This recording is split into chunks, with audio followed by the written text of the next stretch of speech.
Hoy en ABC Noticias, salto drástico en el número de contagiados en el estado por COVID-19. Secretaría de Salud reporta 61 casos confirmados.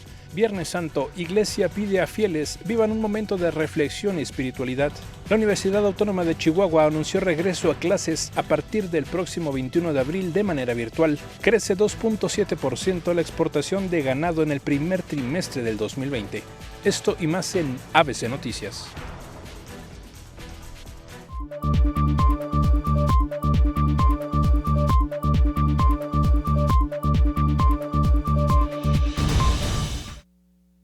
Muy buenas noches y sean todos bienvenidos a una nueva emisión de su noticiero ABC Noticias. Hoy es viernes 10 de abril del año 2020. Estamos listos para darles a conocer los detalles de los acontecimientos más importantes que se han registrado hasta este momento. También queremos recordarles que esta y otras emisiones de ABC Noticias usted la puede conseguir ingresando en nuestra página en internet www.canal28.tv y por supuesto también a través de nuestras diferentes redes sociales en Facebook e Instagram como Canal 28. También nos pueden escuchar a través de la señal de Radio Universidad. Quédese con nosotros para conocer parte de la información del día de hoy. Por este día dejaremos en segundo término la información de la pandemia por el coronavirus que afecta a todo el mundo. Y es que hoy es Viernes Santo, día que se conmemora la Pasión de Cristo y donde cientos de católicos acostumbran a acompañar las representaciones que realizan las parroquias en la ciudad. Este Viernes Santo no pudo ser así, pues el aislamiento por el COVID-19 no lo permitió. El año pasado, miles de personas acudían al Viernes Santo a presenciar la escenificación de la pasión, muerte, redención y resurrección de Cristo, que son los principales misterios de la fe cristiana expresados en el credo. Canal 28 le llevó hasta su pantalla algunos detalles de estos actos en algunas de las parroquias más significativas en la capital. Hoy será muy diferente, ya que las calles permanecen vacías ante las precauciones, en una de las semanas más difíciles debido al coronavirus, donde día tras día son presentados más casos de contagios y fallecimientos. Escuchemos parte de lo que se vivió el año pasado en San Rafael Arcángel. ¡Vamos, Rey! ¿Dónde está tu reino? ¡Muerte, Jesús! ¿Acaso eres un rey? ¡Camina, Rey de los judíos! ¡Jesús, vamos! ¡Camina! ¡Vamos!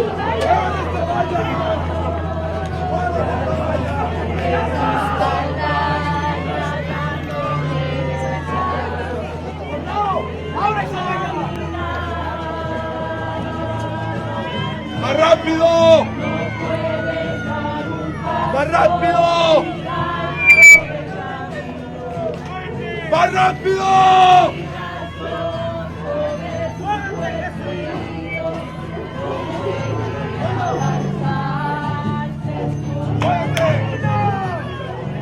¡Vamos, Jesús! ¿Dónde están los que te van a salvar? ¡Vamos! ¡Camina, Jesús! ¿Acaso te duele traer una cruz? ¡Que no eras el rey, niño! ¡Dile a tu padre que te salve, Jesús! Hoy, el Viernes Santo, se recuerda la Pasión de Cristo, el cual se revive en varios episodios. La Pasión de Cristo recrea las últimas 12 horas en la vida de Jesús de Nazaret, desde el momento en el que acude al huerto de los olivos, Getsemaní, a orar tras la última cena. Enfrentándose a las tentaciones de Satanás, allí sufre la traición de Judas Iscariote, siendo arrestado y conducido a Jerusalén para ser juzgado por blasfemia, según denuncian los fariseos. Jesús es presentado ante Pilatos, el gobernador romano en Palestina, quien escucha las acusaciones levantadas contra él y se da cuenta de que se trata de un conflicto político, delegando el asunto en el rey Herodes, que no tarda en devolverlo a las autoridades romanas para ser juzgado. De nuevo ante Pilatos, este ofrece al pueblo la oportunidad de elegir a quién liberar, a Jesús o al asesino Barrabás. La multitud elige a Barrabás y condenan a Jesús, que es puesto en manos de los soldados romanos y flagelado como castigo. Aunque Pilatos trata de hacer ver a la multitud que el castigo ya ha sido suficiente, los fariseos no lo consideran así.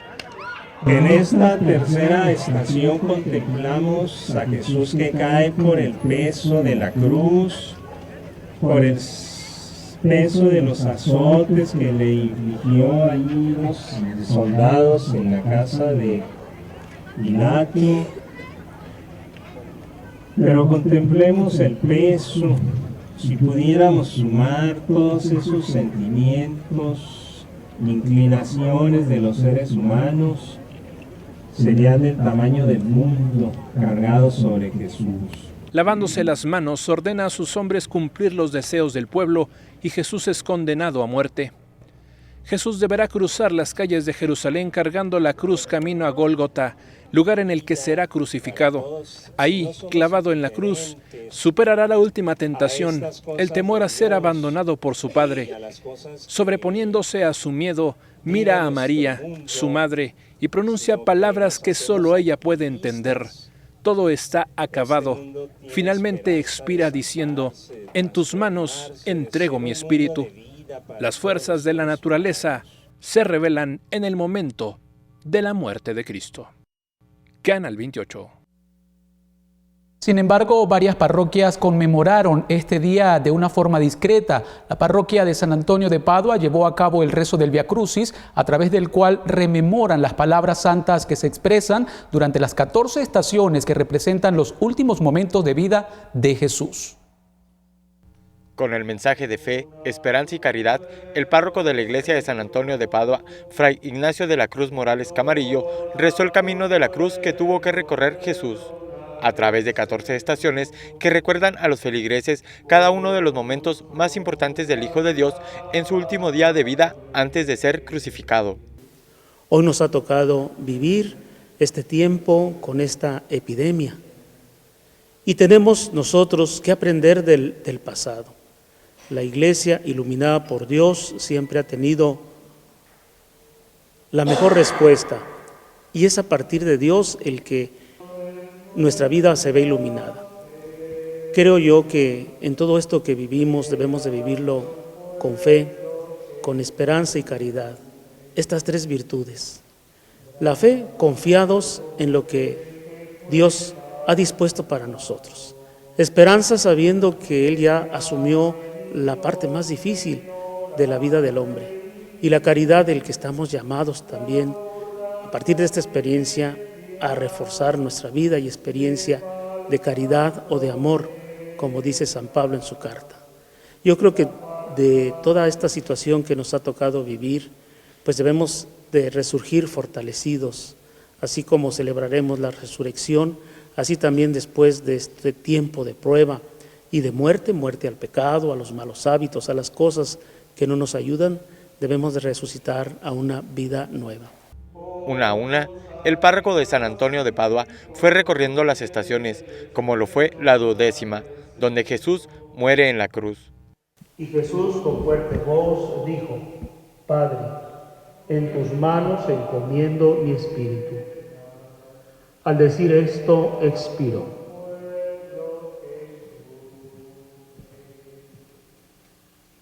Jesús finaliza su misión. Muere para salvarnos, para quitar de nosotros la muerte eterna merecida por el pecado. Ahora, la muerte y el dolor se hacen llevaderos porque Cristo los venció. Después de la cruz llega la gloria. El dolor de Cristo nos redime, nos hace más humanos y nos lleva a comprender mejor el misterio de Dios. El rezo del Vía Crucis continuó con la 13ª estación, cuando Jesús es bajado de la cruz y puesto en los brazos de su Madre María. María acepta el dolor de recibir muerto a su Hijo, y en su Hijo nacemos o volvemos a vivir todos nosotros. Les pido que vivamos con esperanza este tiempo y aceptemos lo que Dios tenga dispuesto, pongamos lo que está de nuestra parte. Hemos rezado el Vía Crucis, este Vía Crucis que nos enseña mucho para la vida de todos. Hermanos, pues les recuerdo, en mis oraciones reciban mi bendición. Dios omnipotente les bendiga, el Padre, el Hijo y el Espíritu Santo. Paz y bien. Informó para ABC Noticias Cristian Iván Granados. Y es que la jornada ordinaria de este Viernes Santo fue marcada, al igual que los otros días, por la emergencia que se vive actualmente en el mundo. Sin embargo, para el padre Gustavo Sánchez Prieto, vocero de la Arquidiócesis de Chihuahua, esto no es un impedimento para que las familias chihuahuenses desde sus casas vivan un momento de reflexión y espiritualidad. Los ritos del Viernes Santo son muy diferentes este año, ya que la mayoría de los fieles en el mundo tienen que realizar y seguir las ceremonias solemnes a través de plataformas de Internet por la lucha global contra el coronavirus. En Chihuahua, el padre Gustavo Prieto exhortó a la población a vivir el Vía Crucis como experiencia existencial, acatando el llamado al encuentro y al compartir. Este año para nosotros ha resultado particularmente significativo y camino de cruz, Vía Crucis.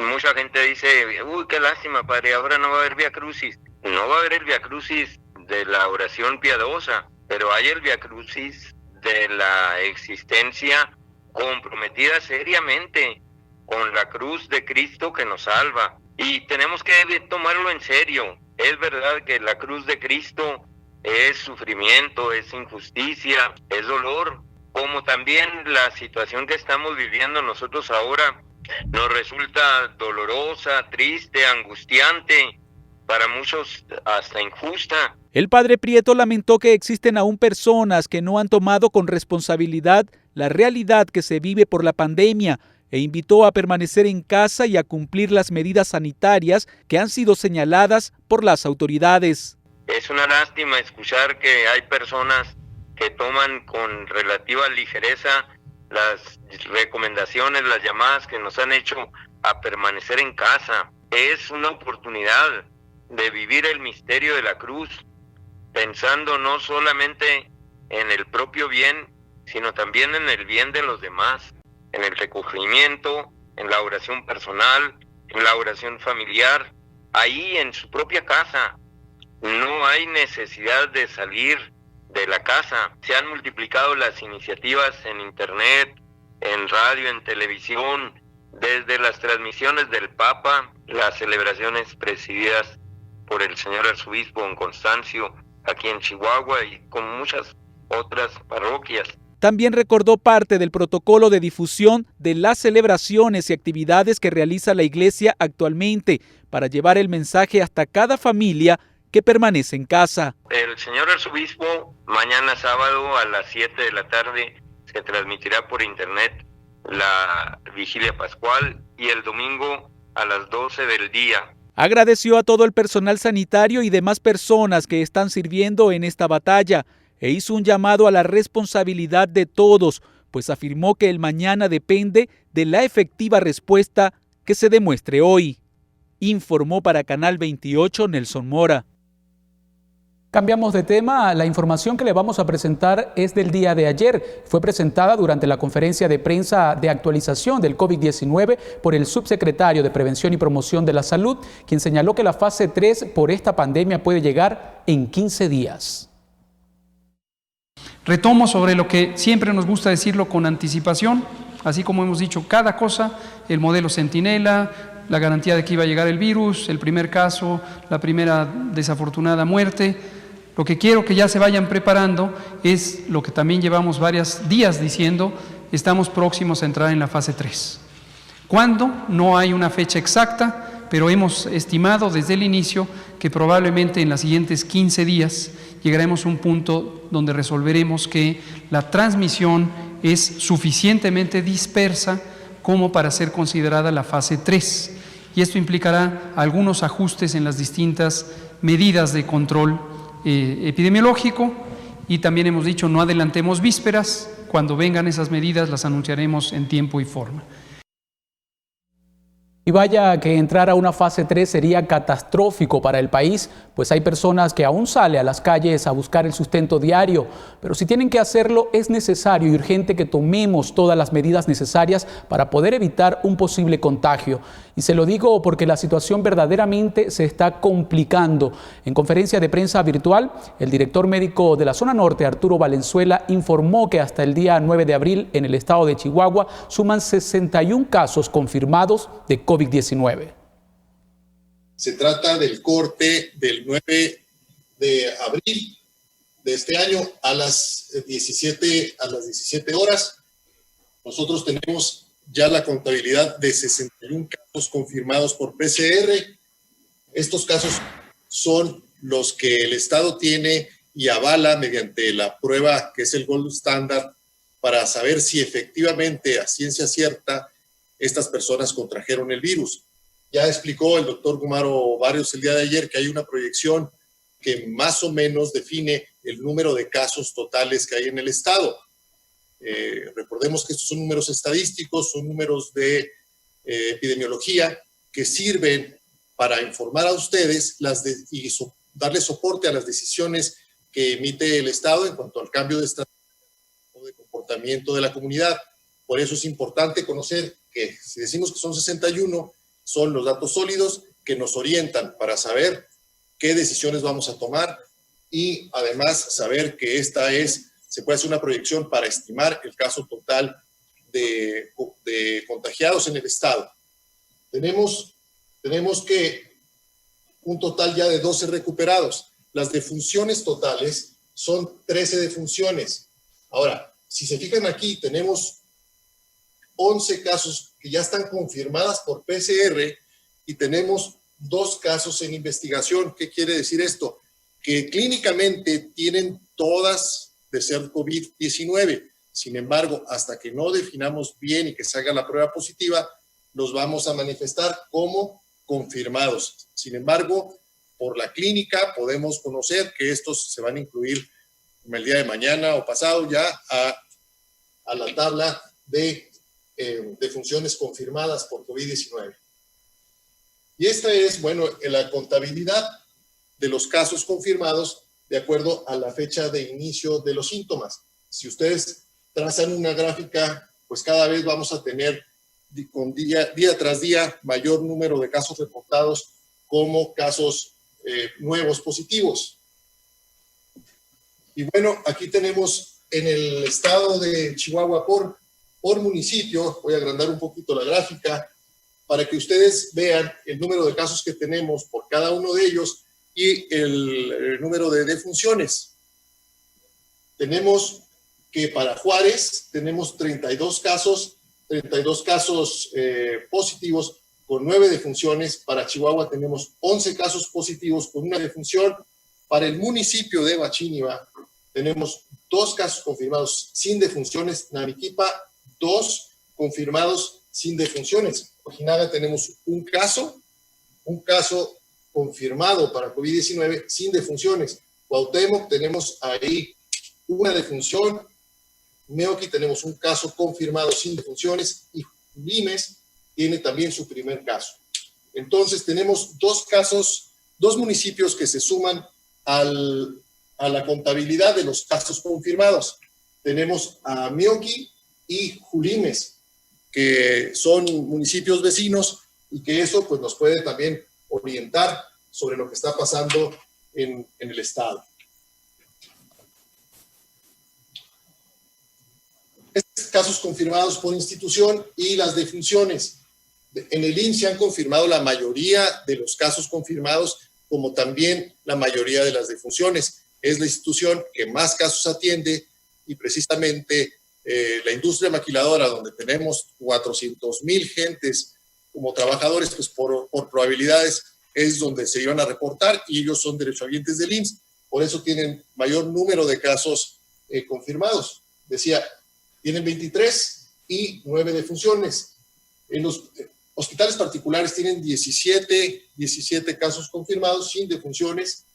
En la Secretaría de Salud son 6 casos confirmados con 1 defunción. El ISSSTE tiene 2 casos confirmados con 1 defunción. Pensiones Civiles del Estado tiene 2 casos confirmados. La distribución de casos y defunciones en relación a COVID por sexo. Los hombres somos más propensos a contraer la enfermedad, con 67% de los casos, y mujeres son 33%. Las defunciones también se inclinan con mayor porcentaje al sexo masculino. Hombres, ese es el 64% de las defunciones, y mujeres 36%. Ponemos el número 11 porque, como les dije hace rato, aún no se confirman 2 casos que seguramente ingresarán a la estadística de confirmados el día de mañana. Bueno, por edad vemos que casos confirmados de 10 a 14, tenemos un niño que el último reporte es que estaba estable, en buenas condiciones. De 15 a 19 son 4 casos, de 20 a 24, 2, y de 25 a 64 años es donde más casos ha habido. En el primer grupo de estos dos, de 25 a 44, son 19 casos confirmados con 4 defunciones, y de 45 a 64 años tenemos 23 casos confirmados con 7 defunciones. Fíjense cómo, en contrario a la estadística mundial, ahorita los más afectados son aquellas personas que están entre los 25 y los 64 años de edad. Estas son las personas pues, que han tenido que estar saliendo por diferentes necesidades quizá, son las más propensas en este momento a contagiarse, son las gentes que van a trabajar. Y tenemos los mayores de 65, tenemos un solo caso, sin defunciones. Próximamente haremos un desglose de esta edad, puesto que es conocido que conforme se avanza de los 65 años, bueno, la estadística nos muestra que la mortalidad también se dispara de una manera importante. De los casos confirmados por tipo de paciente, tenemos que hospitalizados son 28. Estos 28 son los que analizaremos en esta gráfica enseguida. Son el 45.9% de los casos. Los casos ambulatorios son 22 y representan el 36.06%, y las defunciones que hemos reportado, que son 11 casos, representan el 18%. El 18%. En el seguimiento hospitalario se reportan estables 8 del total de los pacientes, del total de 28, 8 de ellos están estables, 18 de los 28 están graves, es el 64.28%, y aquellos que están dependiendo ahorita de un ventilador son 2 casos, que es el 7.14%. Bueno, voy a regresarme para un mensaje a la comunidad. Ustedes quedándose en casa están dándole oportunidad a elevar la capacidad de los servicios de salud. Si usted se queda en casa, le está ofreciendo un espacio en un hospital a una persona. ¿Por qué? Porque está disminuyendo la velocidad de dispersión del virus, y eso permite que ordenadamente vayan llegando los pacientes y se les pueda atender a todos. Entonces, es un momento para agradecer a todas aquellas personas que cumplen cabalmente el quedarse en casa y no salir a menos que sea indispensable, ¿verdad? ¿Por qué? Porque ustedes, personas que cumplen con quedarse en casa, le están ofreciendo de alguna manera un espacio a aquellos que lo necesitan, un ventilador a aquellos que no lo necesitan.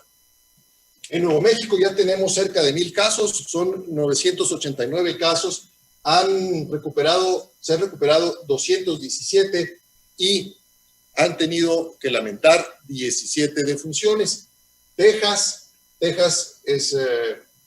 tiene 10,239 casos confirmados y se acercan ya a los 200 casos de defunciones. El Paso, Texas, con 225 casos positivos y 29 casos recuperados, lamenta ya la pérdida de su primer conciudadano.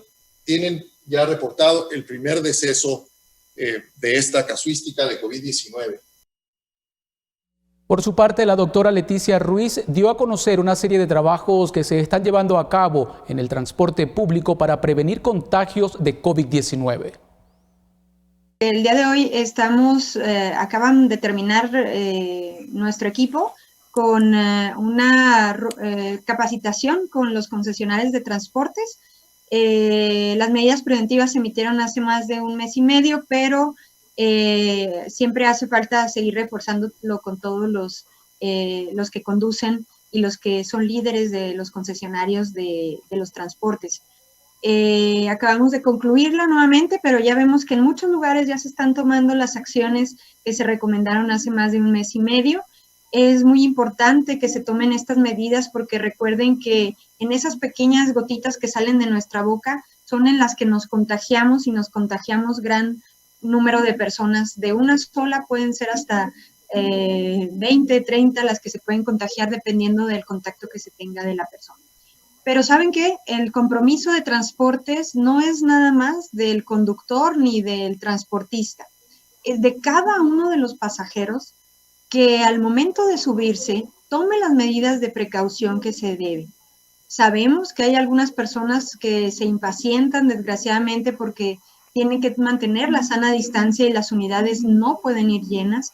Es muy importante que tomen en cuenta las recomendaciones, pero que no sea una obligación, que sea un compromiso social como el que hemos estado llamando todos los días a hacer, de mantener esa sana distancia, de usar gel antibacterial cuando nos subimos al autobús y cuando nos bajamos de él, o bien no tocarnos para nada ni comer, mucho menos en el autobús, porque esto provoca contagios, y contagios no solo de una, sino de muchas personas. Entonces es muy importante que ustedes consideren esos detalles. Al subir al transporte público y al bajar de él, usar el gel antibacterial, no tocarse para nada ojos, nariz o boca y no comer en el transporte público.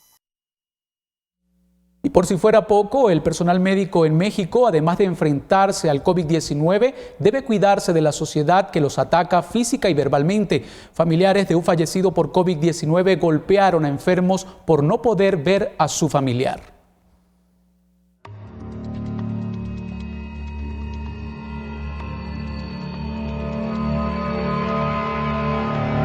Personas contagiadas y pacientes sin vida es el saldo que a nivel global ha dejado el COVID-19. Quienes pierden a un ser querido por protocolo no han podido ver a sus difuntos y México no ha sido la excepción. En un ambiente de duelo, los familiares de un paciente con COVID-19 que falleció en el Hospital General de Zona número 48 de Azcapotzalco en la Ciudad de México agredieron la tarde de ayer a un médico y enfermeros para intentar ver a su familiar por última vez.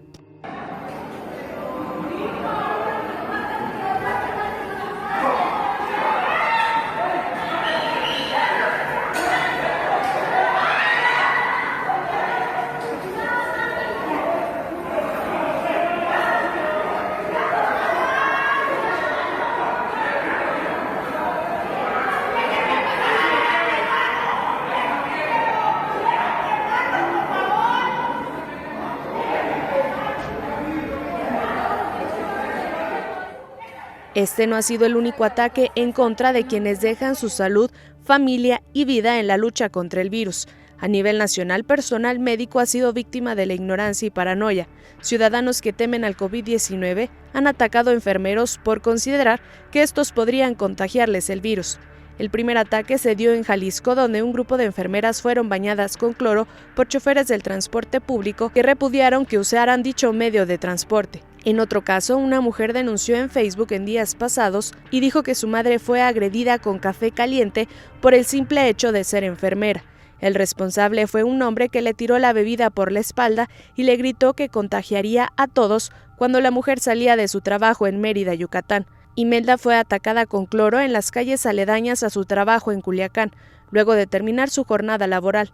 Ella se desempeñaba como enfermera, actualmente adscrita a una clínica de atención del Instituto Mexicano del Seguro Social en Terranova. La enfermera mexicana notó que alguien la seguía de cerca, luego de dejar su lugar de trabajo para ir a su casa. Su reacción inmediata fue voltear para ver al agresor y, en dado caso, entregarle sus pertenencias, pero el sujeto la roció con una botella de cloro sobre su cara. A través de redes sociales, una enfermera identificada como Sandra Alemán Arellano reveló que fue víctima de la violencia en las calles de San Luis Potosí, donde fue golpeada por desempeñar su profesión dentro de un hospital. Al salir de las compras en un comercio, fue abordada por dos menores de entre 10 y 12 años, según la descripción original, quienes la rociaron con jugo, refresco y café al momento de que gritaban "COVID, no te nos acerques", usando además palabras altisonantes. Usuarios se preguntaron qué educación se está dando a los pequeños en casa sobre dicha enfermedad. enfermeros en Reynosa, Tamaulipas, fueron atacados por una señora que ante el miedo por el coronavirus les arrojó cloro. Así lo dio a conocer uno de los agredidos a través de sus redes sociales, donde publicó algunas fotografías de cómo quedó su uniforme tras el ataque. Mientras en otras partes del mundo, enfermeros y médicos son aplaudidos por su labor al enfrentar el COVID-19, en México han sido blanco de insultos, acoso y algunas agresiones que han llegado a ser físicas y a lastimarlos de manera grave. Para Canal 28 informó Catherine Gallegos. Quiero corregir que son los enfermeros y no los enfermos, como lo dije en el inicio de esta nota, una acción totalmente inaceptable porque de alguna manera son ellos los que se encuentran allí en la primera línea combatiendo esta pandemia. Y ante esta situación inaceptable, como lo dije, el sector salud emitió un pronunciamiento ante esta terrible acción. Allí vemos claramente cómo dice que frente a las agresiones, amenazas y actos discriminatorios contra personal de la salud que atiende casos de COVID-19 en diversos estados del país, las instituciones del sector salud en México expresan: la salud de gran parte de la población mexicana depende del personal sanitario, por lo que es fundamental ser solidarios con este sector, que es la primera línea del cuidado y atención de personas con COVID-19. Amenazar la integridad física del personal médico y de enfermería o afectar el funcionamiento y operación de la infraestructura hospitalaria destinada en este momento a atender la emergencia sanitaria vulnera la capacidad de respuesta que la población requiere. Entonces parte allí de lo que vemos lo que dice el sector salud ante estos hechos. También como instituciones de salud exhortamos a la población a apoyar y confiar en el personal médico y de enfermería, que es el primer contacto de atención para casos de COVID-19. La integridad física de los cuadros médicos es fundamental para garantizar atención de calidad a todas y todos los mexicanos. Les pedimos cesar las agresiones contra el personal de salud. Muy importante entonces que tengamos en cuenta esta problemática para no caer en ese tipo de acciones. Al contrario, aplaudirlos y solidarizarnos con el trabajo que están haciendo por todos los mexicanos. Y México es el segundo lugar nacional en donde se comparten fake news. Los mexicanos participan en la difusión de información falsa sin antes verificarla. De los casi 82 millones de usuarios de Facebook en México, el 88% asegura haber recibido alguna vez una noticia falsa. Este periodo de emergencia sanitaria dejó claro que en Chihuahua se comparte mucho contenido engañoso y erróneo.